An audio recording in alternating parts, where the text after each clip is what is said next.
கும்பகோணம் அருகே பெண்ணிடம் நகை பறிப்பில் ஈடுபட்ட இருவரை போலீசார் கைது செய்துள்ளனர்.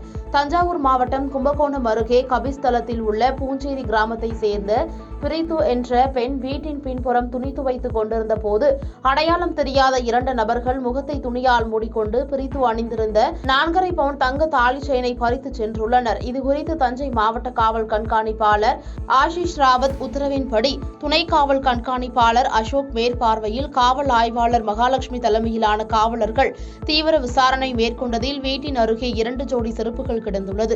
பின்னர் அதுகுறித்து விசாரித்த போது அது ஆவாஸ், அப்பு என்கிற செந்தமிழன் ஆகியோருடையது என்பது தெரியவந்தது. இதையடுத்து போலீசார் அவர்கள் இருவரையும் கைது செய்து விசாரணை மேற்கொண்டு வருகின்றனர்.